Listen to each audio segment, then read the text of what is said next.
আমি আমার ক্যাবের গাড়ির নাম্বারেই আক্রমণ করানো হয়, এই গাড়ির আক্রমণ হয়। উজ্জ্বল সিং এর নিরাপত্তা গাড়ি চলে যাচ্ছে। আপনাদের যে এখন সরাসরি লক্ষ্য ছিল দেখতে পাচ্ছেন তো গাড়িটার অবস্থা, দেখতে পাচ্ছেন তো, আপনি দেখতে পাচ্ছেন গাড়িতে লাথি মারা হয়েছে। পরিস্থিতিটা দেখুন, গাড়ি উইল স্পিক ফর ইটসেলফ।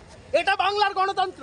এই যে ভেঙে চড়া গাড়িটা, এটা হচ্ছে ভেঙে চড়া বাংলার গণতন্ত্র, ভাঙে চুড়ে যাওয়া বাংলার গণতন্ত্র, যেই গণতন্ত্রের উপরে মমতা বন্দ্যোপাধ্যায় বসে বাংলার গণতন্ত্রের শ্রাদ্ধ করছে। দেখুন হারার হইতে ভাঙছি, হারার হইতে নাকি 4 জুনের পর বাংলায় আপনি তৃণমূলকে দূরবীন তো ছেড়ে দিন, অনুবীক্ষণ যন্ত্র দিয়ে খুঁজে পাবেন না। এই ভয় থেকে তারা এই বিষয়গুলো প্রায় 2-250 লোকজন, সব রোহিঙ্গাদের নিয়ে এসছে। 17 নম্বর ওয়ার্ডের কাউন্সিলর, এখানে রোহিঙ্গা সব বাইরের লোকজন, সব ওখানে সব বাইরের লোকজন, রোহিঙ্গা বসতি ওখানে।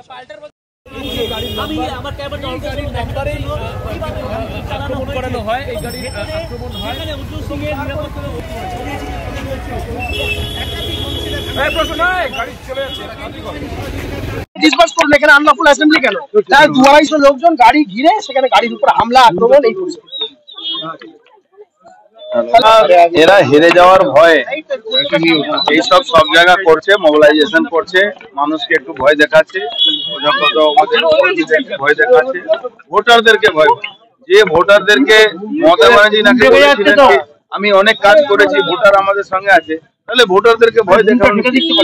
এখানে এই অবস্থা হয়েছে, এখানে একটা এমন সিচুয়েশন করে কমিউনাল দিকে নিয়ে যাচ্ছে, এইটা তো ঠিক না। আমরা প্রশাসনকে এখনো বলেছি, ইলেকশন কমিশনকে বলেছি এটাকে ইমিডিয়েট স্টপ। শাসকদল বলছে বিজেপি এলাকা উত্তপ্ত করছিল, খুব ভালো চলছে, 100% জিতবো। আমি আমার ক্যাবের গাড়ির নাম্বারেই আক্রমণ করানো হয়, এই গাড়ির আক্রমণ হয়। উজ্জ্বল সিং এর নিরাপত্তা গাড়ি চলে যাচ্ছে।